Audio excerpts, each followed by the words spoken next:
Let's go. 1, 2, 3.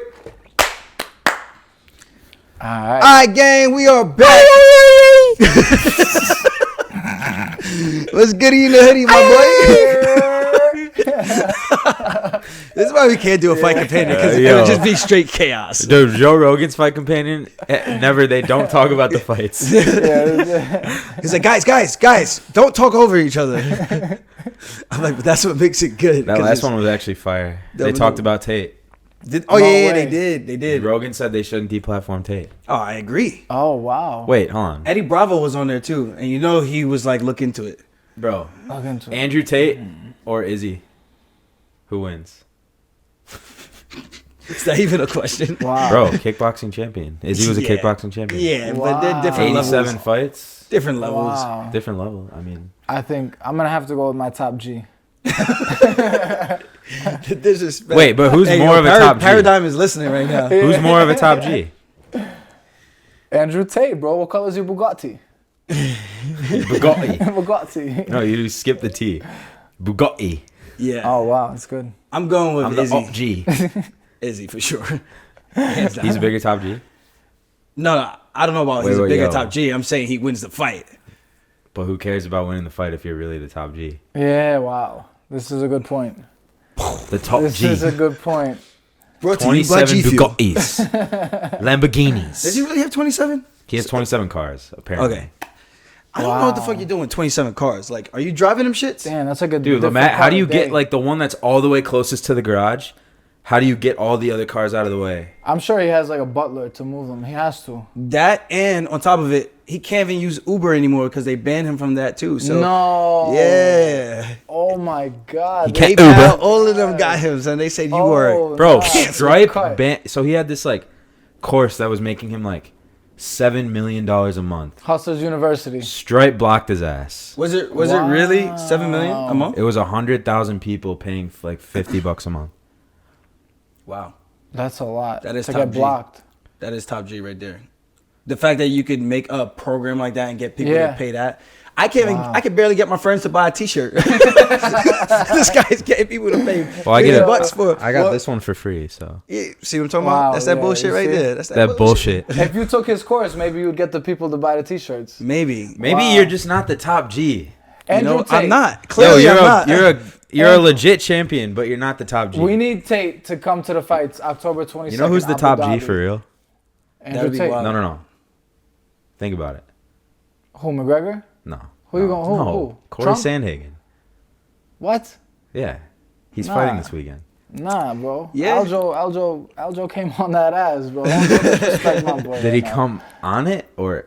For it, on I it, came all for it. around, whatever. Whatever he wanted, he did it. Next time you should say I'm coming in that ass. Nah, Definitely not gonna say That's that. a big pause, bro. That's a Yeah, that one. I don't know. that's I a don't know. big pause. Pause don't save you from that one. That's a big pause. Yeah, bro. pause don't save you from that. That's one. a big pause, bro. But that one's gonna be at UFC Vegas 60, right here at the Apex. I'm actually gonna be on the desk for that. ESPN. Oh. Yeah. So I think they're gonna do the pre-show. It's gonna be on ESPN 2, and then that's supposed to be like the Big Play Network, and then the next day is the post-show that we're gonna do, like recapping the fight and everything. So I'm excited about that because one, I'm gonna get to bust out my suit. You know what I mean? Oh. You know what I mean? I mean, the G Fuel's cool, but the suit game, I mean, it's stupid. You know what I mean? Hopefully no lead jingling little. Don't get to show off your suit action. I hope you get to show it off. That was whack, right? Yeah, that broke my heart. Yeah, but big fight. I'm excited about that matchup. It's taking on Song Yadong. Cory is he's still young, man. He took off like a whole year since his last fight. He's 30 years old. His last fight was against Piotr in October. Yeah, pretty much a whole year. That's a long layoff. And he said mainly to like just give himself time to work on his deficiencies and areas. And he's taking on Yadong, who is 24. Crazy. Wow, very young. Main event against a. He got rear naked choked. Yadong. His last event was UFC Fight Pass Invitational 2 against Jacob Rodriguez. He got submitted, rear naked choke. Oh. Yeah. And his last fight was this year, what was that? January, February, March, against Marlon Moraes. And he finished him. Yeah, shadow round. That was a good finish. But Marlon was on a losing streak anyways. He was on the end of it. He was on a knockout streak, Yeah, bro. knockout streak, loss streak. Yeah. Yeah, so that was a good name on his list. But I don't know. I got Sandhagen in this matchup. Yeah, Yadong's reach is 67. Sandhagen is 70, but he fights really, really long with those front kicks. Yeah. And he's 5'11". So I think it's going to be a good fight. I think stylistically, he moves a lot. He's going to be hard to hit. Yes. I think when you got a target that's super mobile, it makes it harder to really sit down and plant those punches. And I think if Jan couldn't really land anything to sit him down other than that spinning back fist, which was like a kind of a wild card because when does Jan throw spinning shit? Yeah. He just clapped him real quick. And probably more than likely just caught him off guard more than anything. So I think Yadong's going to have a hard time getting inside and landing that power shot. But how does Yadong win? I'm just knocking him out if he catches him. But like you said, yeah, I don't see Cory's movement, his feints, his range. It's going to be hard for Yadong to really catch him. And if Jan couldn't put him out with his experience and his sharpshooting power shots, I don't see Yadong doing it. Less experience and not as advanced in the striking as Jan, if that makes sense. Yeah. That's my take on it.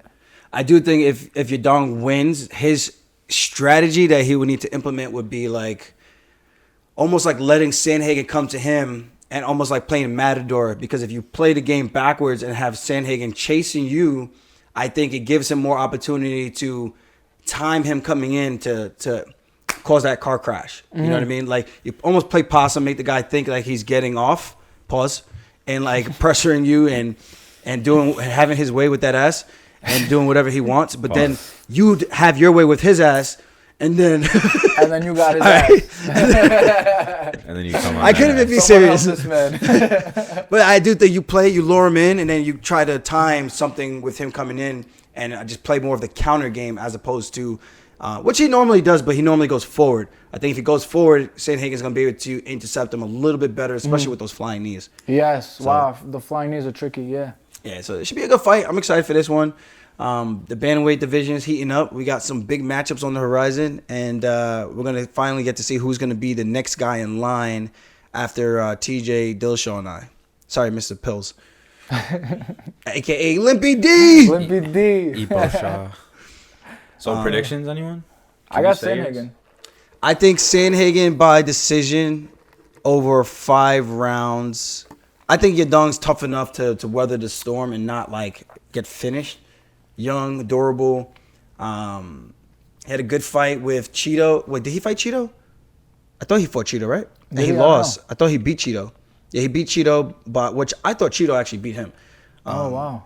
And he had a draw with Stamen. So it's like so wild how you can have these contrasting styles. And then he lost to Kyler Phillips, a guy who also moves a lot.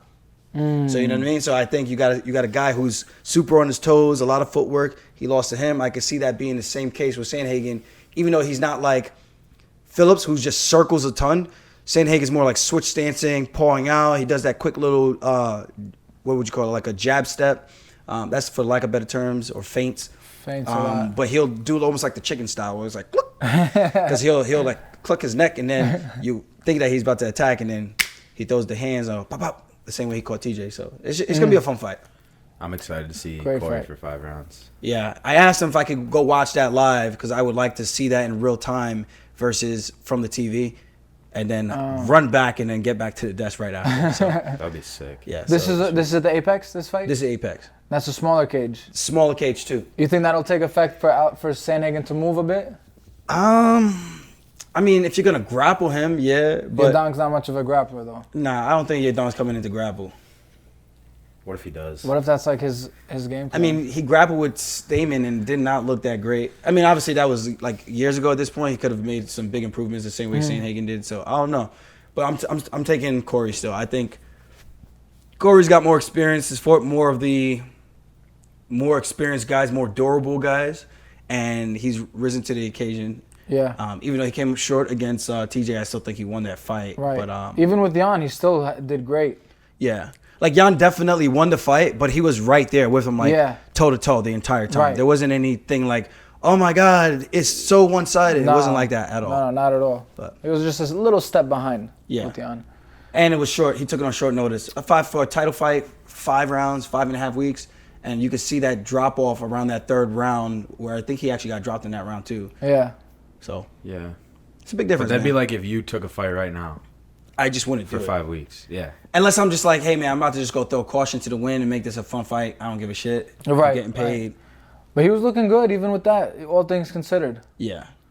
And I thought he won the first round. But all good.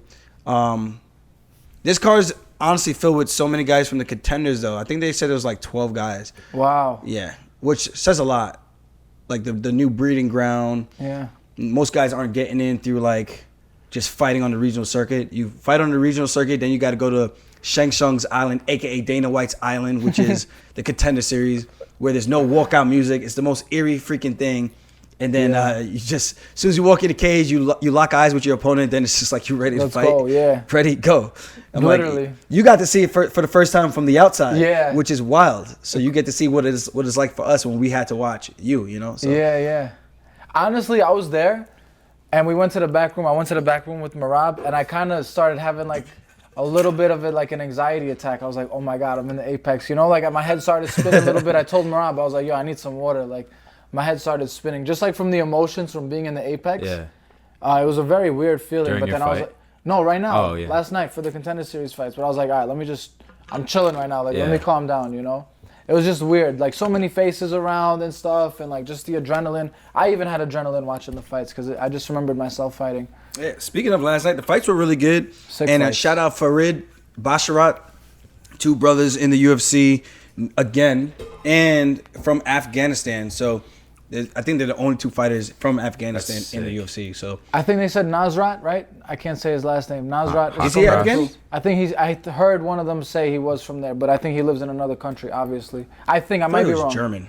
I think he might live in Germany now or one of those countries. I'll look it up. This is a job for Jamie. Jamie, look that shit up. Yeah, I was like, but oh wait, even if they're not the first. They're the pioneers right now that Yeah. are on a hot streak, both undefeated and looking really, really good. And young. And young, Hamburg, which is Germany. Nasrat Hakpras. Where is he from, though? like originally. Hamburg, place of birth. Oh, but what's his nationality? some It doesn't bullshit. say. Afghan parents, bro. Yeah. Come on, bro. Read between the lines. Come on, Came Jamie. Jamie, as you're refugees slipping, from Afghanistan, What'd I say? but no, his I parents predict these did. things, bro. His parents came from Afghanistan. But origin. He was born in Hamburg, Germany. All right. We'll He's just call him Afghanistan, bro. Yeah, Afghani. The same way I'm Jamaican, Yeah, and I'm motherfuckers Albanian, trying to tell me, come no, you're on. American. All I'm right. like, bro, just like you're probably Polish living Yeah. in America, bro. Yeah. Yeah, you were born in America, but you're still freaking Polish. Like, you were probably raised with Polish heritage in your Yeah, household. come Like, on, what are we bro. talking This about? is easy. It's like same thing. You where were you Albanian. born? New York. Yeah, but you have Albanian roots through and through. Like, the All way the way. you've grown up. Yeah, bro. People. Straight up yeah. Albanians. Like, yo, yeah, we live in New York. Whatever. It is what it is. But at the same time, you know the roots run Yeah. strong. They run deep Yeah. in these veins. To this day. Sheesh. To this day. right. What other fun fights we got in here? Andre Fili versus Bill Algeo. He's been a guy. James Gonzalez actually fought him. Yeah. 45. He's a Tough fun fighter fight. to watch. Yeah. I think that's going to be a good matchup, especially for Fili. I don't really know where he is right now. He's kind of been up and down in his career. He's on the 2-fight losing skid, and the one before that was a no contest via accidental eye poke, and before that he lost to Bryce Mitchell. So, Yeah. he's not on a 2-fight losing streak. That's a grappling match against Shane Shapiro, Oh. who trains out here in Syndicate. So he's on a 2-fight losing skid, and sandwiched in between that was a no contest to Daniel Pineda. So he definitely needs this dub. Yeah, Bill Aljo just came off a big win in Long Island too against. Oh, yeah, Herbert Burns, bro. he That shit was smashed him. wild. Yeah. Survived the crazy ass submission. His win is via exhaustion from damage. Wow. Oh yeah. I can't believe they put that on That's there. Wow. disrespectful. Yeah. Oh, that's foul. Yeah, 2-fight winning streak for him. And before that, he lost to Ricardo Ramos. Which was a sick fight. Yeah. I got Bill in this one. Was gonna say this is a contender series fight alum as well for Bill Algeo. Andre Fili, he got in like a while ago. I think he got in just off the rip, right? When he made his UFC debut. He's been in for a while. Yeah, for a minute. He came from Tachi Palace, West Coast FC, and he made his debut against Jeremy Larson back in 2013. Oh, he debuted before I did. Wow, that's crazy. All right, so he a vet. Sheesh, that's mad fights. 2013, wow. Good for Hella him. fights, yo. I can't call this one. I know Philly. I think Algeo's is on an uprise right now. Philly's a little bit on the downswing, but I still think Philly's enough of a veteran that he can possibly pull it off. I give the PC answers, bro. I give the PC answers. I like Feely. He's a cool dude. I like Aljo. He's a cool dude as well. He had a great freaking last fight. I know him from the regional circuit because we both came up through Cage Fury, Ring Combat. So that's crazy. I just hate that I always know all these guys that fight each other. So I'm just like, hard I'm not going to. Yeah, I could just speak on the skill set. Feely's very unorthodox. He's got a good front kick, good jab. He moves a lot in kind of like a weird way. Mm-hmm. But Aljo is very like a lot of switch stancing. What's his nicknames? Like the El Matador? Senor Perfecto. Perfecto, yeah. Senor Perfecto. I don't know where that means. Like, where's he from? He's a showman, though. He'll the guy will miss a shot and then he'll give rub his hair, like a little haircut thing. You know, I love that. He's fun. He's fun to watch. Fun to watch, absolutely. Well-rounded, though.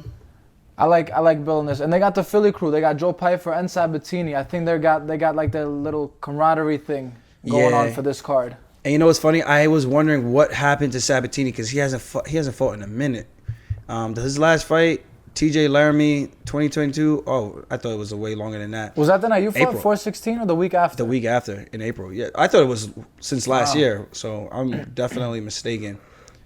And he's taking on Damon Jackson, who was actually training while we were training today. Yeah, I saw that actually. Yeah, I noticed that after. And this is a guy. He got cut from the UFC.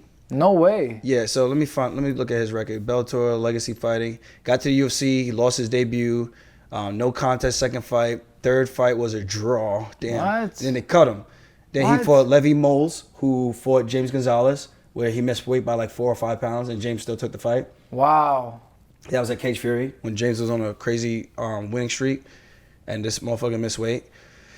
Came back, won a couple fights. LFA, PFL.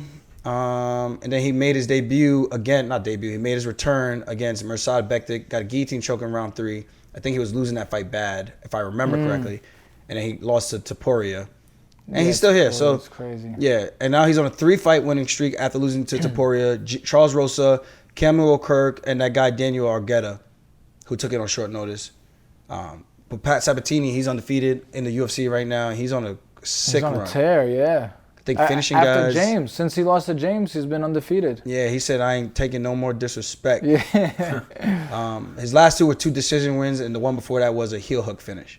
But I think against TJ Laramie, it was like 30-25 or 30-26 or something. Just domination. Put the paces on him for sure. 30-26. Something like that, yeah. Like, damn. Yeah, he completely dominated. That's how it goes sometimes, you know? Yeah. And I got the Philly crew, all 3 of them for this card, actually. I like all 3 of them. Fight for, you know what's crazy to me? Let me not say crazy. What's interesting is I know Pfeiffer because we got like the same kind of management. And, he had that fight on Contenders where he broke his arm, had a long road to recovery. And then he fought that night at Ring of Combat and he lost that fight. Yeah, the night I fought, yep. Yeah, and then he came back, he won. I think he might have won 1 or 2. He's fighting Alan Armagmedovsky or some shit like that. Very nice guy. Okay, all right. So he was undefeated. He lost on Ring of Combat. Guillotine choke, round 2. Yeah. And super confident going in. But this is just why it's so crazy. Because he's definitely the more talented guy going into that. But got caught in a guillotine. Made a simple mistake. Got caught in a guillotine. Lost the fight. Undefeated streak goes out the window. Comes back, beats this guy by KO, Ring of Combat again. Then he loses to Stosis, who goes on into the UFC. And this is in round 1. At the end of round 1, he gets slammed, posts his arm out. Crazy recovery from that. Now, this guy, Dustin Solstice, after beating Pfeiffer, he goes to the UFC. He goes 0-1, 0-2, 0-3, wow. beats Dwight Grant at Long Island, the one that just happened, UBS Arena. Uh-huh. And then he just lost, just not too long ago by that Russian guy with the front kick into the punches, 19 seconds into the fight. Oh, my God. That was 2 weeks ago or a week ago, something. That's a lot of fights. Wow, he's 1-4 in the UFC right now. But that just goes to show you how hard it is to win one fight in the UFC. So when you guys be talking shit to fighters, understand how hard and how difficult it really is, man. For guys to stay at the top, get to the top, for guys to even just break into the top 15 or just get a winning streak of 3, let alone just 1. Yeah, bro. Wow, just 1 in the UFC. Yeah. You know what I mean? So the UFC is extremely high on this kid right now. And what I said is interesting is because I'm not exactly sure why. I don't know if it's because of his story and So I hope people understand where I'm coming from when I'm saying this. Like, he's super well-rounded. It's not like he's doing like what the O'Malley thing, like putting on this crazy thing, stunting on guys in that type of way. Like, he's had a competitive fight, then he came back and but he came through and knocked the guy out on a contender series, got the contract. That was the same day you fought. Yeah. So anytime you guys are on the same card, it's either, it's just a coincidence that you guys fought on 2 cards together now. No, 3. 3. Oh, when he knocked that guy out, you was on that one too? Yeah, that was my title fight. Damn, Yeah, bro. 3 cards together. Bro, that's actually wild Isn't how that like funny? you guys like know all this shit all the way back to like Ring of Combat, Yeah. and, like, Yeah. the regional scene. I'm a fan of Pfeiffer's, bro. I want to see him win. You know? I want to see him win too. I'm just curious what the What it UFC is. sees that they're like, this is our guy that we think we can build up. Yeah. Which is good for him.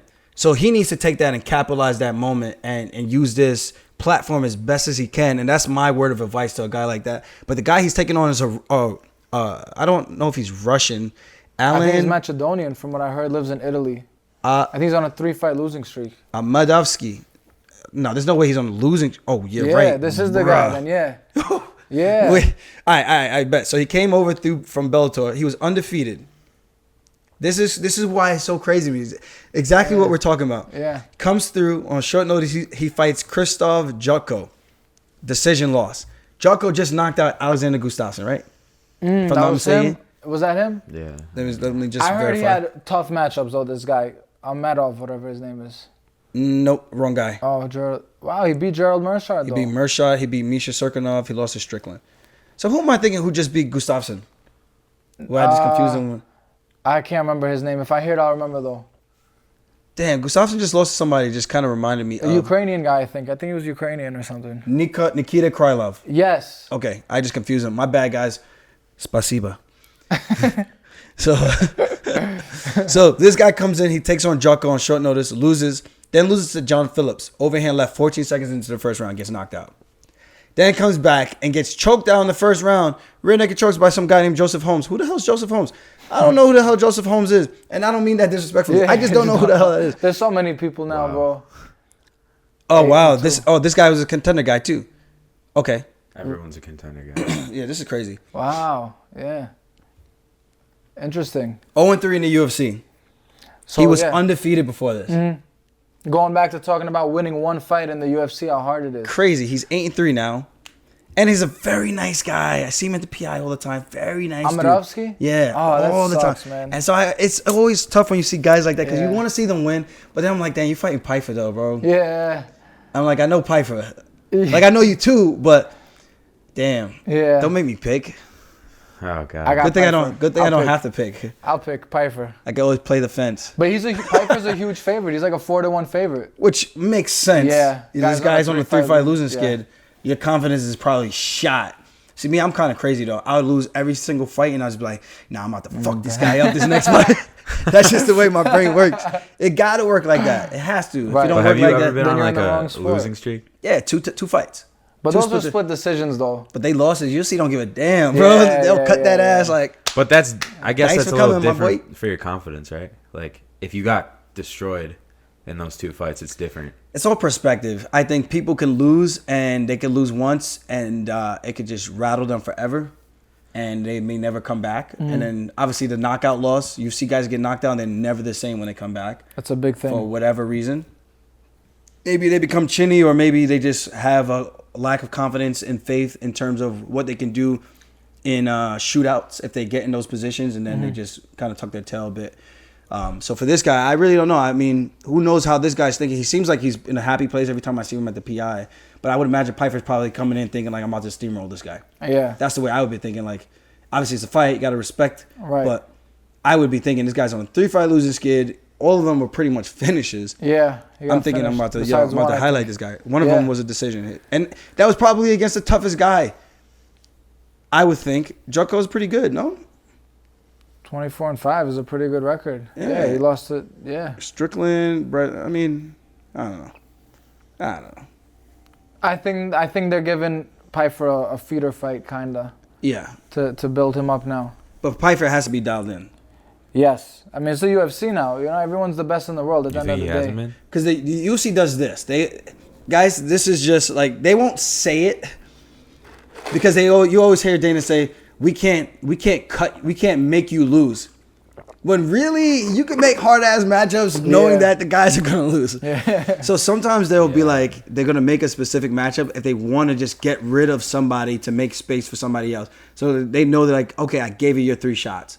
They gave him his 3 shot, right? He took one on the chin, taking on a short notice fight probably against Joko.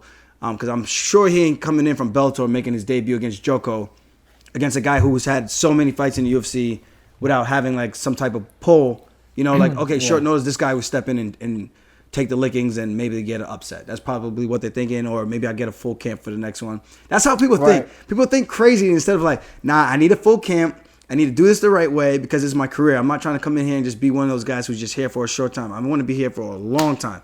Not the Chandler way. I'm here for a good time, not a long time, whatever it is. But that's one way to fight, but that's you. I'm not knocking it, but they ain't for longevity. Not everyone's coming with a Michael Chandler resume from a wrestling background, pedigree, Bellator championship, having Fight of the Nights, Fight of the Year candidate, scraps with Eddie Alvarez, and then coming into UFC getting these fat ass contracts. We got to work our way up. You know what I mean? I came in when I was making 8-8. So that's so crazy. Wow. I worked my way up. So when people talk shit to me, I'm like, bro, I earned my keep. Like, shut the fuck up. Yeah, 100%. I put in hella work, hella years, and I ain't get no favors, no handouts. Like, everyone I fought was pretty much ranked except for like 3 opponents. So SMD. That's literally everything for you, I feel like.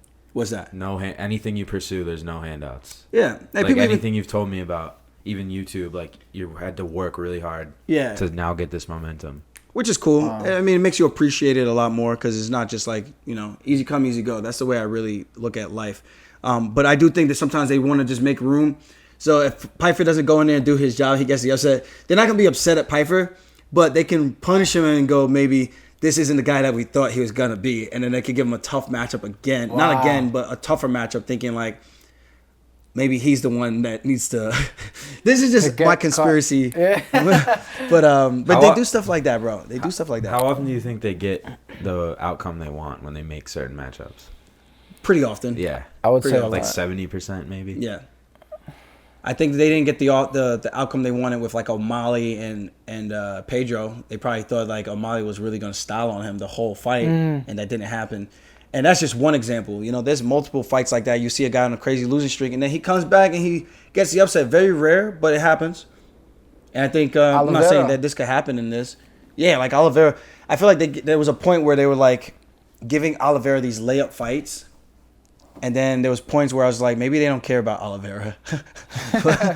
but they, you know, it just depends. Sometimes the UFC has a plan for you. Sometimes they don't, and you're just another one in the pack. But you got to be able to separate yourself and have your own personality, have your own followings. And I know that's not the easiest thing to do, but that's what separates you and makes you more of an asset / business partner for the UFC, especially if you can win fights.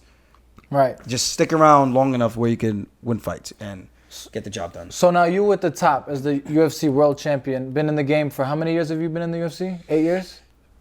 Shit, damn, yo, hell yeah, 8 years. Well, 8 years come February. That's no, crazy. no. 8 years, yeah, 8 years. Wow, let's say 8 years, which is a long time. February 2014. So yeah, 8 years. 8 years. No, 8 years passed already. It's gonna be 9 years. We're going into 2023. Yeah. So 9 years almost. What would be your advice to someone like Pyfer, who's coming in? The UFC's riding hot on him. He got a big win on Contender. They're promoting him. What would be like your just one bit of advice for him if he's listening to this?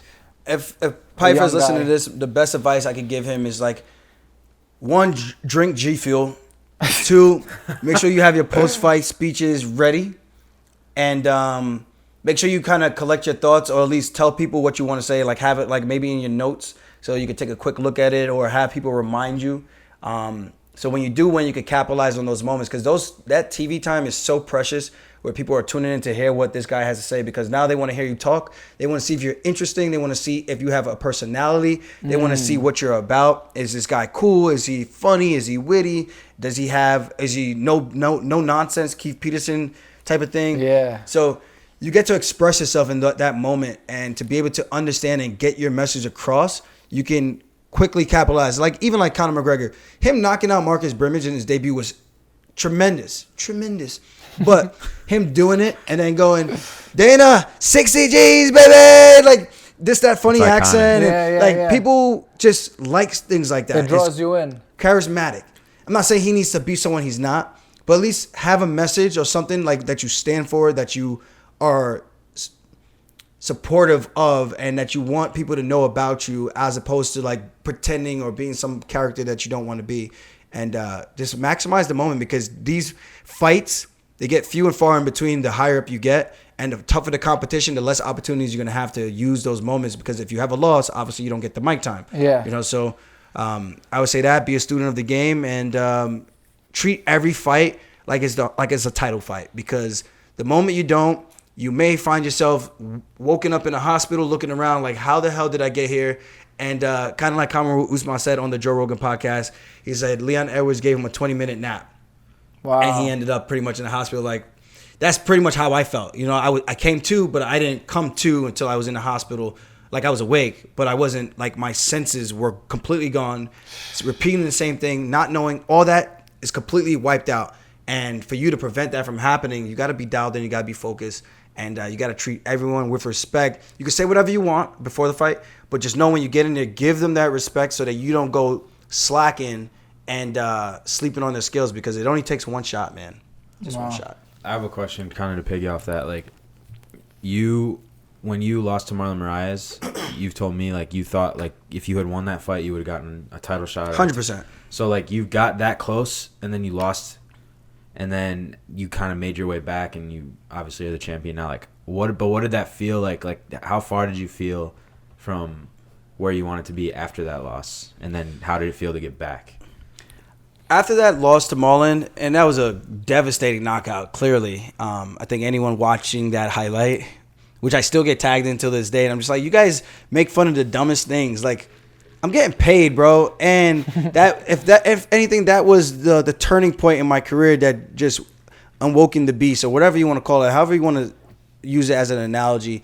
And I don't like knocking people when they're down, but it's like, look where he is and look where I'm at. It's like, come on, bro. Like, what are we talking about? He knocked me out. He went on to fight for a title. Never looked the same. I got knocked out, came back, battled my way back, and it's just night and day in terms of the performances and where we're at physically and whatever. But after that fight, losing, I knew it was going to be a long road back. And the first fight back was against some undefeated prospect, Brett Johns. Just hit a crazy calf slicer on a guy who submitted me 5 times in like 5 minutes. And Joe Soto. Joe Soto fought TJ Dillashaw on short notice for a world title when I think Barao missed weight. So to put in perspective, this was like 2016 or 2015 when I went out there and trained with them after I made my debut against Cody Gibson. I went out to Visalia, trained with those guys, and Joe Soto tooled me up on the ground. Wow. And I thought I was good on the ground. That guy showed me there are levels. Heel hook, submission after submission, guillotines, everything under the sun. And I realized like there's a different game of level I need to reach in order to get to another place. So when he did that to Joe Soto, I wondered how good is Brett Johns? And I took him so serious. I only sparred like 3 times before that fight because I just got a devastating knockout. And I didn't want to wear my chin down more in hard sparring sessions 2-3 times a week. So I said, if we're going to spar, closer to the fight, and we're going to do less. And I told the guys, I want you to try to hit me, but just know my game plan is to avoid the action and wrestle the entire time. So you can hit me, great. That's a win for you. But my goal is set up the takedowns as clean as I can, take the guy down, just take the fight where I want it to be. And that's what I did. And mentally, to have to battle back from that, I thought I was right back where I was. And then the UFC told me, like, no, you just got knocked, pretty much, you just got knocked out. Wow. You beat up one guy who was undefeated, who was also ranked, just finally ranked, I think, after that submission. And they gave me Cody Stamen. So it was another undefeated guy in the UFC. And I'm just like, yo, bro, you giving me all these prospects. I was like, are you serious? He goes, dead serious. That was his text message to me. Dead serious. Really? And I was like, the matchmaker. I'll just say the matchmaker. Okay. I'm not trying to. Yeah. I didn't know if you were saying don't out that. him. Yeah. Why And, you know, we have a good relationship, but this just goes to show you, like, when you're dealing with these guys, how cutthroat it could be. And it's just, for them, it's just a business, bro. Like, they don't give a shit. They're going to tell you what it is, and that's it. So you got to either be man enough to handle that or woman enough to handle that and just handle your shit. So I was like, I told him, I was like, if I finish him, I want to get back to a ranked opponent, I think, or a top 5 or something like that. And or I think I might have said something like that, and then jokingly I might have said, like, you owe me a grappling match. And then when I submitted him, I went over to him and I go, you owe me a match or something like that, jokingly. But that just goes to show you, like, after losing that, my confidence started to build back up. Like, I was never broken. I kept it in perspective. I made a mistake. He capitalized on it by doing something that was not even intentional. I got sent to the gulags, but I came back, used it as a learning tool, and then I took on 2 beasts, both undefeated in the UFC. One guy beat a guy that beat me by split decision. The other guy beat a guy who whooped my ass in training sessions. And I bested both those guys. And then the next fight after that, who was it? It was Brett Johns. Then it was Cody Stamen. Then it was Pedro Munoz. Oh. And this was a guy who thought he was going to just punk the shit out of me. Talking all the shit. And I have respect for Pedro. We were supposed to train together before, and then it ended up not happening. And then we had a war of bad blood, words of bad blood, or whatever how would you even phrase that? War of bad blood? That doesn't sound right. We had a little bad blood going into that fight because I found out that he popped for PEDs, and I was like, whatever happened with that? And I was asking the question. I was genuinely curious because when I was trolling him, but too, genuinely curious, and I wanted to get in his head a little bit. Maybe it was true. Maybe he was still doing it. I don't know. Because his cardio machine, that guy, he just goes for it nonstop. And when I fought him and I beat him in the striking matchup, and actually it wasn't even him, it was Jimmy Rivera. That was the grudge match. So when I beat Jimmy Rivera, then I got to fight Pedro Munoz, who just knocked out Cody Garbrandt, who just had a crazy performance against Dominic Cruz. Wow. So for me to have to fight him, and then this is the guy who just lost to TJ, so he just won the belt, just lost the belt. He only lost to TJ, and then he knocks out Cody Garbrandt, and then I get to fight him. So that was pretty much my returning path. And I fought, like I said, I fought nothing but killers. But that mindset you have to have is just like, I will not be outworked. Fighting these guys anywhere that the fight goes, and just being confident in your skills and your ability. And the main thing is, like the way we train now, man, like leaving no stones unturned. And obviously, as a grappler, it makes it a little bit easier because I do think grapplers kind of dictate the pace of the fight and where the fight's going to be. But knowing and being competent in all the areas of kickboxing, knowing how to properly check a kick or a head kick, that's all super important. And you have to be in a good mental headspace because it's so easy to get broken down when you take a loss. Guys are sending you videos and your DMs. They're commenting nonstop. They're talking shit. They're chirping you. And then people think like just because we're professional fighters, like we're immune to emotion. Like we're emotionless. I'm like, dude, you do realize we still put our pants on the same way you put your pants on every single day. We're not NFL players. We're not MLB players. We don't get millions and millions of dollars where we could just tune this out. We have to actively engage in order to grow a following. We have to actively engage in order to make a presence so that we could get paid more money. Right. With these other guys from these other sports, they don't have to do that. They're not burdened with any of those things. So I can understand for these guys, they could just put it on mute and be like, okay, it's cool. I got my millions. I'm good. For us, like I made my couple 100,000, maybe. Yeah. Maybe I got both of my checks. Maybe I budgeted enough where I didn't lose the money, or my opponent didn't pull out, or maybe I missed weight. There's so many factors and variables. So when people think like we can just, like it just rolls off of our backs, it really doesn't. So I had a lot of that I had to deal with. But I think when you know who you are, you're comfortable within your own self, you can silence the noise as best as you can and realize that it just is what it is. You got to just make this work for you as much as you can. And there's no easy way to say it. And this is one of the things I really agree with Andrew Tate on. It's just like when they talk about motivation, it's like, what the fuck is motivation? And I 100% agree with that because there's times where you could be motivated, but it comes and goes. Joe Rogan talks about this as well. It comes and goes. You could be motivated after listening to this, and then 5 minutes later, you go on your phone scrolling on TikTok or IG, and then your motivation is completely gone. You know what I mean? So no matter what your motivation is, even if you don't feel good, you wake up sick, like you still have responsibilities, and your responsibility is to get up and train, put that work in, give yourself the utmost confidence so when you do step into the cage on fight night, you're as confident as you could possibly be, no matter how scared you are, how nervous you are. But if you put in the work, you kind of have that working for you as best as it possibly can. I think that's really what it comes down to. Your mental approach has to be almost bulletproof. Because people are going to say stuff, and just know that the feelings and emotions you're dealing with, the other person out on the other side of the cage is more than likely dealing with those same exact emotions. And who's going to channel it better to make it work for them so that they realize, like, you left no stones unturned. Whatever happens, if you perform the way you performed in the training room, that good things can happen for you. And I think that's the best way to put it, to sum it all up. Obviously, this was super long-winded, but hopefully people get some value out of this. And it's easy to get down on yourself, you know? It's harder to stay positive and more motivated. So it's easier to be like, I'm a piece of shit or I'm not as good as I thought I was.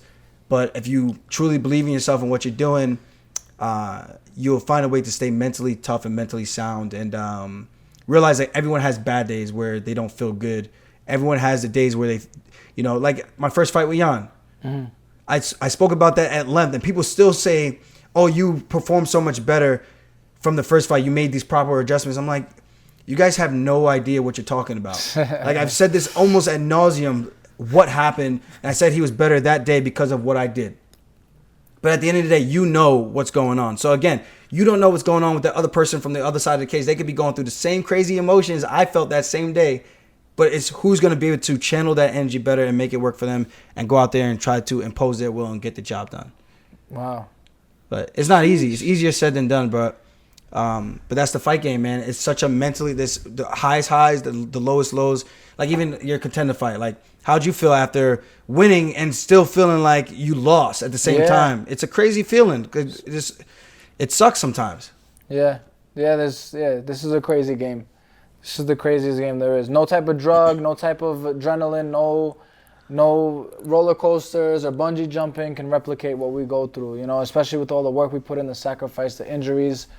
And going off of what you were saying with you know, the motivation comes and goes, I think a bit, and then with the Andrew Tate stuff, I think like a big thing is our why. Like what drives us, you know, what pushes us.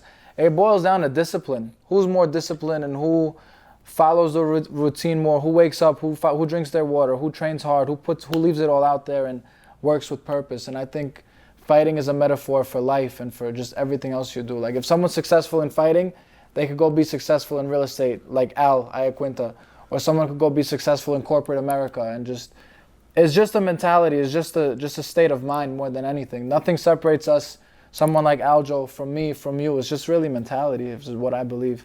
Going off of what you were saying. There was a kid named Kaleo Abija. He actually trains at Extreme Couture, Hawaiian kid. Fights at 135 also. Good switch stance striker. I got to spar with him.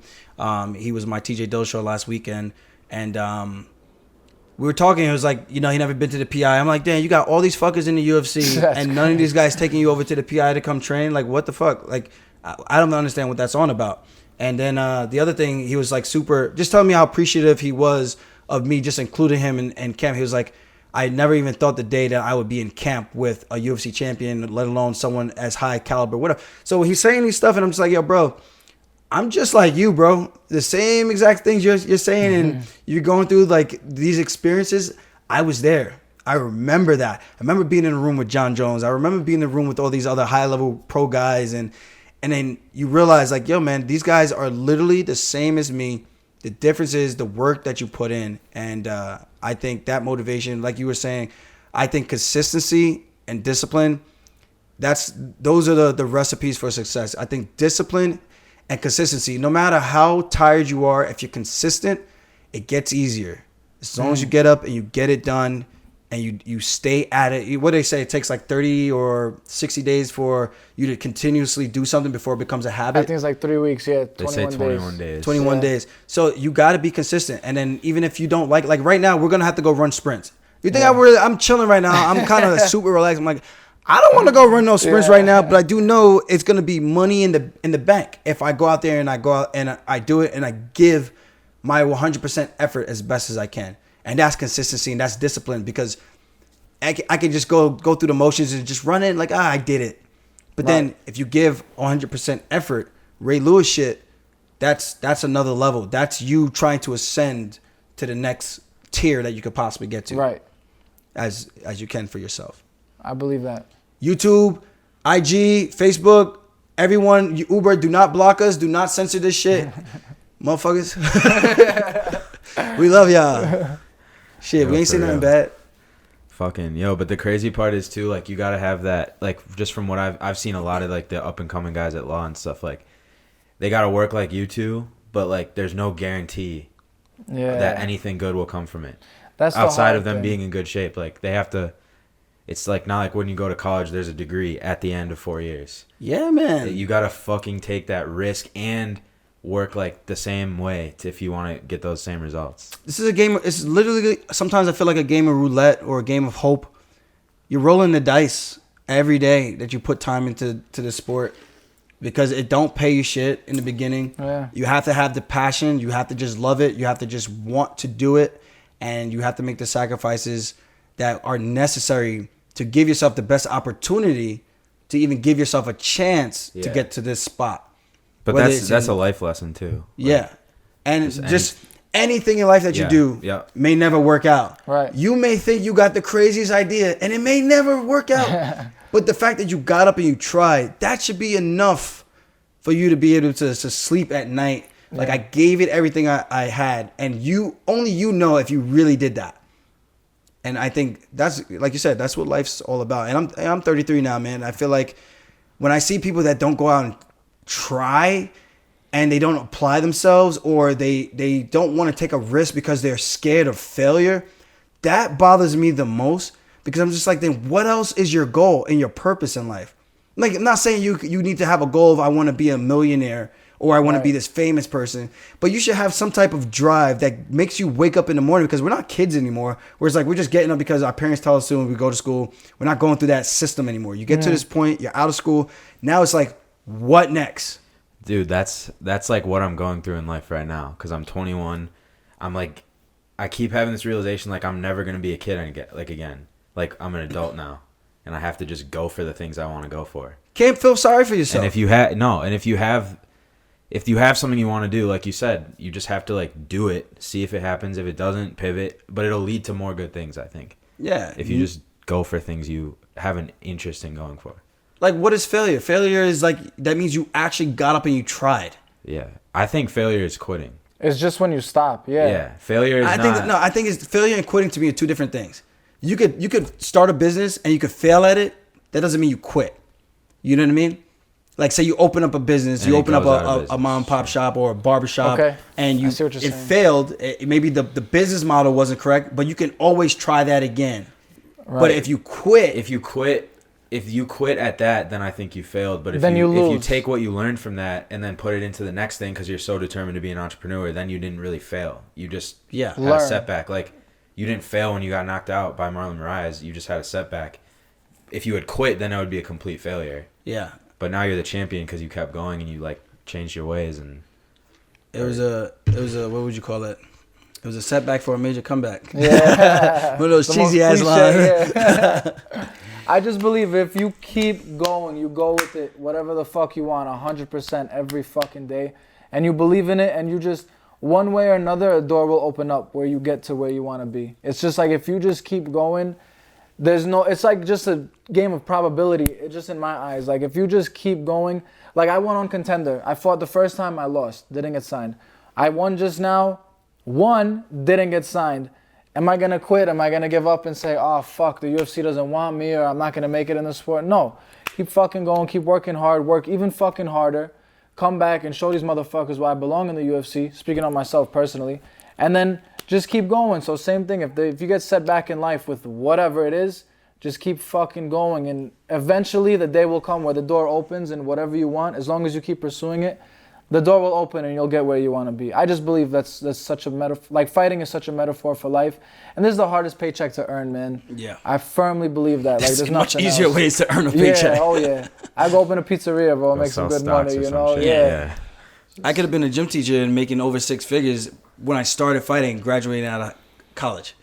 Wow. Within probably 5 or 6 years, I would have been tenured like 3 years in already, and I would have probably had benefits. No, I would have had benefits, and I would have been making over six figures already. No injuries. Yeah. Fucking 9 to 5 lifestyle. That's in New York. So it's for people that are going to be like, what teacher job? Shut the fuck up, bro. Do your fucking research. I'm from fucking Long Island, bro. We started, like, Uniondale High School was starting at $56,000, and that was back in, like, 2012, bro. So, wow. Yeah. So what are we talking about? That's a great salary. Yeah. That's so crazy. That was New York's expensive, though. New York's very expensive. Yeah, of course. You know, so like we said, like, we do this because we love it, and there's a reward that maybe one day you can be the guy who's in, I guess, the position I'm in, or in the position of an Izzy. Like, we all think we could be UFC champions. Doesn't mean we're all gonna be, but you aim for that, and then you know, you aim for the moon, land on the clouds, whatever you want to call it, whatever you want to land on. Like, you just aim high, man. Keep the aspirations high, and you'll get close to it or close enough. And I think that's what's most important. Like, the fact that I'm even here, like, I could retire today. I'm good, bro. Like, I did everything I wanted to accomplish in terms of combat sports and sports in general. And I can live and sleep peacefully at night. But, yeah, that's just, I don't know. That's just the like way. Crazy though. Yeah. To think about. Yeah, I'm happy. You know, it's crazy to think about. Like, even Tyson Fury, you know, his Mount Everest was, oh, my knees just popped. His Mount Everest was beating Klitschko. And then after that, he felt lost. You know, he had all the money, world champion, young. You'd think, like, looking from the outside in, this guy has everything he possibly wanted. But then after that, it's like he conquered the biggest thing he wanted to conquer. He fell into a major depression. You know, so it's always like, like, again, going back to what's your why? What do you want out of everything? You know, what fulfills you? What gives you fulfillment? So I think that's just something people need to answer. I don't really know what my point is with all that, but, like, just got to keep working hard, man, and just go after it. We wake up every day, we do the same shit every day. But what makes it, like, okay for you? Like, of course it's going to be boring and monotonous sometimes, but there's a why, man. There's, like, something keeps you going. Something keeps you revolving with the sun. Every time it goes around, the sun goes down, comes back up. There's got to be something that makes you feel some type of purpose, whether it's not, like, even if you're a bum, like, they're still like, obviously living for a reason where they haven't committed suicide or some crazy shit like that, and, you know, knock on wood. But they have fulfillment where they're probably, like, say they're just happy at peace that they could live however they want to live. They don't give a shit. Like, something that's going to make you okay, whether it's art, whether it's music, whether it's teaching kids, or, you know, I don't know, psychology or whatever it is, like, whatever you're happy with. There's nothing wrong with being a construction worker. There's nothing wrong with doing any of those things, as long as it's fulfilling for you, whether it's just taking care of your family, giving your kids an opportunity to do things that you never had. Like I said, like, I could lose my next few fights and get cut, and that's okay for me, bro. Honestly. And honest to God, I'm okay with that, knock on wood. But I'm just saying, like, things happen in life. Like, it's life. Right. Like, you're never going to always be... Like, the roller coaster doesn't always just go up, bro. Eventually, that roller coaster has to come down at some point, and I know this. I'm just trying to make sure I do the best job that I possibly can, where I can live with myself and not go home and go, damn, if I had just did X, Y, and Z. I don't want to live with no regrets like that. Right. I just want to go out, do it, give it my all, and then whatever happens, happens. That's just life. Yeah. It's just like, in life you get opportunities, and it's just about making sure you take them and do the most with them that you can. Wow, this has been a very deep podcast. I hope a lot of people take a lot of messages out of this, from you to me to Jake and everything, like, and apply it to their own lives and in their own selves, and just whatever their journey is. That ass. No cappuccino. Other than that, drink G Fuel and G Fuel for a top G. For a top G. But other than, real quick, there's a couple of fun fights on this card that I did want to touch on. We could just do a timestamp for that for later on. Cool. We did the main, whatever, fight for, which one was it? Sabatini, we talked about him. I didn't even know Sarah McMahon was fighting. That girl, Look Boomy, is fighting the Thai chick who's crushing pads the other day upstairs. Oh, bro. Her kicks were crazy. Beast, right? This kid, Daniel, who's 12-0, I cannot wait to see this guy scrap. Such a nice guy, Mexican fighter. 23 years old, 6'1", fighting at lightweight, bro. Wow. Fun to watch and sparring. Where's he training out of? Right now, Extreme. Ah. Yeah. This Agapova girl, she's fighting Jillian Robertson. I love watching Jillian fight. I think she's really good when it comes to the grappling. Her striking is not the greatest, but she's been working with Dean a bunch, so I'm excited to see how she does with this girl who's predominantly a striker. Okay. Agapova hasn't fought in a while, I don't think. She's another chick from Kyrgyzstan? Kazakhstan, yeah. She lost to Marina Moroz. That was like a bad blood fight. That was back in March. Okay. And obviously Javid Basharat is fighting Tony Gravely. Pivotal matchup in the bantamweight division. this could be Basharat jumping the queue heavily, taking out Tony Gravely, who's on a good run in the UFC right now. He's on a 2-fight winning streak. And before that, he lost to Nate Maness when he was kind of dominating before that. And before that, he won 2 fights before that as well. So this is a good fight for him. Good fight for Basharat to see where he's really at. He's 12-0. And if he could beat a wrestler like him, that puts him in a really good spot going forward in the bantamweight division. He's going to be up there with guys like Adrian Yanez and so on and so forth. So this is a marquee matchup to keep your eyes on. And both these guys from the Contender Series as well. Wow, Tony's from the what's his name? Tony Gravely. He's from the Contender Series also. I'm pretty positive. Yeah, Contender Series. Ray Rodriguez. Wow. Yeah. So good. It's gonna be a fun fight, man. I'm excited for that one. Hopefully, I get to watch some of it. But yeah, that's all I got. Great fights. Amazing, Great fights brother. this weekend. We're about to be litty. Yeah, litty titty. Did you guys still want to talk about Andrew Tate? I mean, I don't really have anything else to say on the guy. Just free my man, bro. Stop playing, Zuck. I like Zuckerberg, but I will have to say, like, talk. We comment each other a couple times. Yeah, that's crazy, actually. I just think you go down a slippery slope. Like, if you can get a consensual banning from all social media platforms to ban one person because you don't like what they say, then it's like, who is to be the judge of what you say is being bad or good? They're taking away human rights. There's these theories in out America. There. Yeah. Freedom of speech. Like, what are we doing? I was just saying to him in the car, like, everyone talks like crazy about how China like has these like what are they censorships. Called? They like have the social credit scores, and they like if you say something bad and the government gets word of it, like they'll like shut down your bank account and shit. Like they do that here too.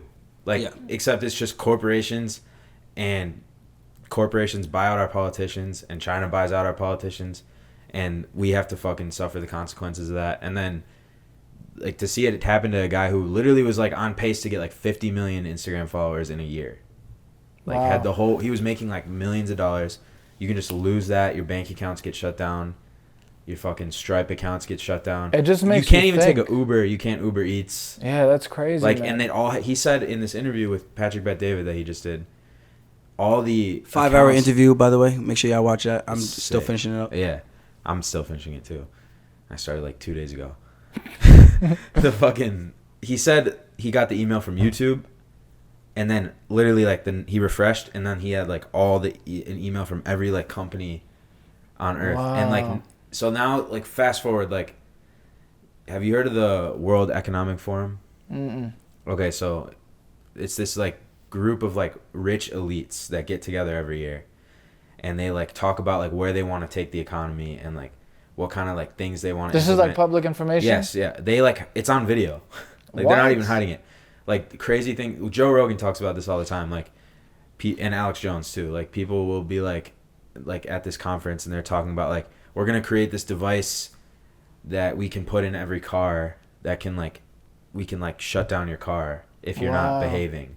Or we're going to create, the big pharma will be like, we're going to create these pills that like can monitor shit in your body and like. I don't believe in pills, bro. Yeah, like just crazy shit. Like, and then they'll make you more compliant and stuff. Like that's what they're talking about at this forum. That's why scared of. I'm sorry. That's why I'm scared of like electric cars. Yes, everyone just driving electric cars. They could just shut it down. Yeah. If they wanted to make like a mass shutdown of the world or something. But sorry to cut you off. No, yeah. Like that's what I was about to say. Like imagine like they're already doing that. How? I mean, if they can shut down my phone and my bank accounts, bro. And why couldn't they stop me from turning my car on? Yeah, that's a little scary. I can't. I'm good with my old school stuff, bro. It's just scary, man. Like, but for me, that's not even an issue. We live in a country of freedom of speech, and I understand like some things you're not gonna like the whole thing with Trump. Like there's leftists, we have rightists, whatever. But we can all agree that there should be some level of common sense. Like if you're worried about what some kid is teaching your children versus how you should be teaching your children. Yeah. I think that's where the issue starts. It's at home. Like you're blaming other people for your issues that you should be nipping in the butt, where your kids should be educated enough that you taught them how to logically break down what someone says and come up with your own rational conclusion of what you think that person has said, or make some type of educated decision based on what you heard. It should not be to the point where you just censor people because you think what they're saying is not good for people. It's like, what is good for people? Like I don't even want to do the whole COVID thing, but it's just like that whole thing just showed how easily people are, like how easily manipulated people can be to just believe whatever is just told to them because someone is higher up in the status quo without actually questioning it. I'm not saying they were wrong. These guys are professionals. These COVID, they're professionals. They give us the information, but I still think at the end of the day, you have to take that information for what it is and understand what you've been taught and then think about it and then go, well, is there any type of possibility that there may be another solution, or you're just telling me this is the only ever way to end all be all for this problem that we're having? And if you can't think for yourself, you got bigger issues, man. But why can't we be trusted as individuals in a free society to have discourse and disagree on things and come to a conclusion ourselves? Why should these companies be allowed to, like, they can totally sway public opinion, like they showed that with the elections. Trump got elected because they gave a bunch of data to this company, and the company started manipulating through these algorithms how people thought about the election. That, like, is proven fact. Yeah. Facebook got in huge trouble for that. So if you can, like, block certain articles or block certain opinions from being shown, then you're even though people should be able to think for themselves, they should also be able to discern the information themselves. I think people don't think for themselves, and I think what the media is doing is because they know that, they sway what is put out in there to manipulate the common mind and the common mentality. Hive mind, like people. Because people cannot think for themselves. I don't believe the overall general population thinks for themselves at all. I think they just believe what they see and they just eat it up, especially on the news. It's just easy now. It's just easier. It's just blasted in your face. That's what it is. People don't want to think. They don't want to do the work to think for themselves. They don't want accountability. Nobody wants to be told they're wrong. You know, it's hard work to, like, actually think through shit. Nobody wants to do that anymore. Yeah. And I would even admit, like, sometimes when people were putting out articles like read this, they'll send you like a 20-page thing. I'm like, dude, I don't care that much to want to invest 2 hours of my life to read this article to see if your Twitter rant is right or wrong. Like, all I'm doing is giving an opinion on what I think.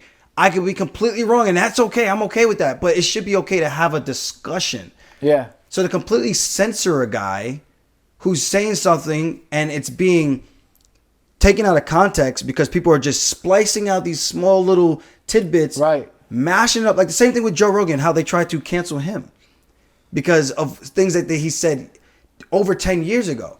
It's like, so you take a mashup of things that weren't really wrong back then, even though it was wrong, but things that people weren't like all butthurt about. Like now you got to be so PC and so like political. Yeah. You got to step on eggshells with everything you say because you don't want to offend this. You don't want to offend this group. So you say all these things to discredit these people. And I'm just like, I just don't get it. You know, so like I see that. And I think people need to read between the lines and understand that not everything that you see is going to be factual.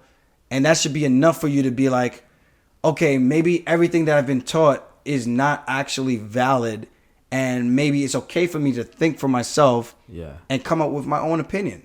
And that's all I say to people. Like, it's okay to think and wonder if like, that sounds funny. Maybe there's something to this. That's it. Yeah, what's the full story? A big thing for everyone too, believe nothing that you hear and half of what you see. Yeah. Even with the news, even if they show something like, what's the full story to this whole thing? How did this start? How did this end? Why did this happen? What did they say? Like, nothing is the full truth. There's always three sides to everything. And that's what it comes back to. Think for yourselves and figure something out. You know, like, I'm not saying to go do a full-blown FBI investigation on something, but just think for yourself. You know, possible judgment, different outcomes, different factors, and just see it from all angles. Yeah. People don't want to do that. And don't get me wrong, guys. I understand the whole impressionable thing, but at the same time, like I said, like you should have some type of accountability for one, your actions, and two, for your children. The same way you send your kids to school and what your teachers are teaching your students, like there should be some type of accountability there. So I just think when you try to deplatform somebody and take away their entire livelihood because you do not agree with what they say, when you still got like terrorist groups and stuff like that are allowed to have freaking Twitter and say stuff like that doesn't even make any sense. But you're worried about this guy. Right. You're worried about this guy. Yeah, like what if a religious man who in their religion they're allowed to have 4 wives? What if they get on the mic and they start preaching about why that's right on the basis of religion? Are you gonna block that guy from talking his mind? And who's to say what can be blocked and what can't be blocked? Right. That's let it such a all crazy go thing to me. and let us all. 99% of people are gonna agree on like the crazy shit is crazy, but it's still good to see it. As long as no one's out there saying go kill this guy or go Right. harm this person or do some That's harm or foul. Yeah, what's wrong? And now it makes me think like they blocked Andrew Tate for what? You know, what's the reason behind their thing? Like what's the wrong in it? Because he's making people think for themselves or pushing people to think for themselves? the video that came out. I know why. What is it? I think it's because he's going against the system of how this whole society functions. I think he's going against that and telling people like this is bullshit. The way people are living and how this is being destroyed. And I think when you disrupt something like that, that's so. And I don't want to get so crazy into it, like the conspiracy thing. He literally talks about the Matrix and shit. Yeah, because people are so brainwashed. I have friends that literally will watch a clip and make a judgment on someone's entire character from a clip, and I just go, and they're smart people. Wow. But the fact that they could do that, it makes me wonder, like, are they really as smart as I thought they were? Like, if you can literally take a clip and come up with an entire analysis and go, I don't need to watch the entire thing. So self-righteous about it. That's why I'm just like, you're basing your self-confidence on this judgment you're making. Like how people get all pompous about their ideas and stuff. Yeah. It's like, there's a psychology theory, because I studied psychology in college. There's a theory that, I forgot what it's called, cognitive dissonance. Dissonance. Where like we overestimate our judgment as humans. It's a common thing. Like we think we know more than we do, and we just overestimate ourselves and our judgments more than anything. That's a big thing I remember learning that, and I was like and it made sense, because that's what a lot of people do. They think they know everything, and they come up with these stupid little judgments off of, like you said, small clips and just outlandish thoughts. Yeah, I do think that's what it really is, because it's just like, why is this guy so important compared to anybody else? Because he amassed a following, he's making money, people are like buying into him, he's getting a crazy, insane fan base. So he's like, we gotta silence this guy. This guy's like fucking up our shit right now. but he said on his interview he's not helping them either, you know?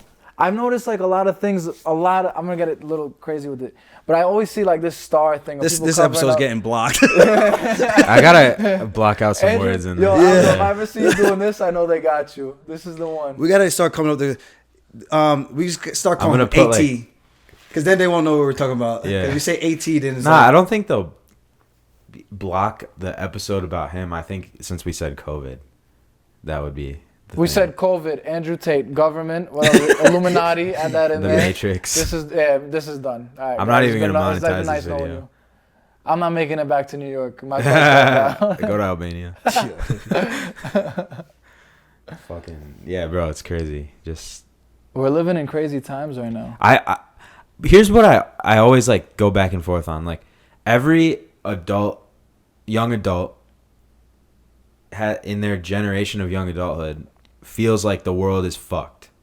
Like my parents and uncles and aunts, like Vietnam was happening then, and that was like a crazy controversial time. And then my cousins who were like a generation before me, like 9/11 happened and the war happened, and that was a very conflicted time. And like now this is all happening, and like we're going through the technological revolution, and during revolutions is when shit gets crazy. Like, and like everything is stirred up. And I just wonder, like, is the world actually fucked because we're going to be like controlled by these technology companies, or is it just every generation feels that way and it always ends up fine? That's what I always go back and forth on. You know, I'm very terrified of technology, of where it's heading, how it's advancing so quick, and I'm terrified of artificial intelligence. Yeah, how can you can't completely just be oblivious to the fact that giving up so much control to these machines, these phones that we're literally addicted to, will not like there's no way that you could tell me that someone can just take full advantage of that and just say no, they got the greater, they have our best interest in mind. When literally Rogan was talking about this on his podcast on Spotify, and he was saying how the pharmaceutical companies, one of the drugs got recalled, but they knew that going in. Oh wow! And guys, correct me if I'm wrong. I'm paraphrasing here. They knew that going in, but they said, "Don't worry, we know it's going to get pretty much pulled, but we're going to do very, very well." And you so tell they me, released it anyways. yeah. So you're telling me these guys know that this thing is going to have some deaths, like knowingly before they put it out, and they say like we're going to do well because the bottom line is way more important than the lives of other people, and people are so quick to just think that these people who are the up and ups like just care about everybody. And again, like you make your money, but there should be like some type of concern for human civilization. I don't know. That's just the way I think. I was like when people go so far off the deep end and just believing everything that's put in their face, I'm like, dude, you're literally a robot. You are literally a walking, talking robot that you just you're programmed. You could do whatever someone shows on the TV that's recommended and go like this will be good for you. You just go like, okay. No questions asked. That's it. That's a robot. And it goes both ways. You can't just believe any conspiracy theory, and you can't just believe anything that like you said, the elites or the news or whatever just says to believe it. You gotta just. I think there's a middle ground. You gotta think for yourself and just figure out what's right and what's wrong. Yeah. Damn, Andrew Tate, look what you're doing to us. Damn AT, bro. But him and Rogan, damn Top G, like, are very important figures. Just in they gotta be protected at all costs. Not even because of what they're saying. It's just because that they're saying that they should be allowed to say what they're saying. You know what I'm saying? Yeah. We need an Andrew Tate and Joe Rogan episode. I think that's gonna happen. With armed security. Because he said he wants him on. He said he wants him on. Joe said he'll let him on. That would be awesome. Dude, they'll try to cancel Rogan too. They'll try. They tried already. They're gonna do it again. They made him pale. And sickly. They made him green. Bro. They made him look like this straw. Wow, CNN? Yeah. CNN? You get your news from CNN? Fuck's sake. Eddie Bravo's the fucking hilarious. Yeah, that's the top G right there. Yeah. All right, I think we got to wrap this up, man. We got some sprints we got to do. Oh, man. I was trying to avoid the sprints, just trying to keep this prolonged. I got energy. Give me energy. Damn. I'm dreading this right now. Yeah. But as men, we got to do what we got to do. Yeah, we gotta walk. Do you want to be a top G or not? Yeah. You guys want to be top G? I want my Bugatti. Your Bugatti. And guys, I'm not supportive of what he says about the misogynist things and all that. Let's definitely be clear on that. I'm not saying everything Tate says I agree with. But there's a lot of things that should be thought provoking enough to make you go, huh? Maybe I should think about that. That's it. Respect women. Think for yourselves. Be a fucking man as men. Be strong. Protect others, and that's it. Think for yourselves. Work hard. Done. Yeah. Close it out. It's an easy life. Respectable life. Woo. Top G. Drink G Fuel. If you want to be a top G. If you want to be top G. Top G Fuel. All right, guys. Hit that subscribe button. We out of here. Peace.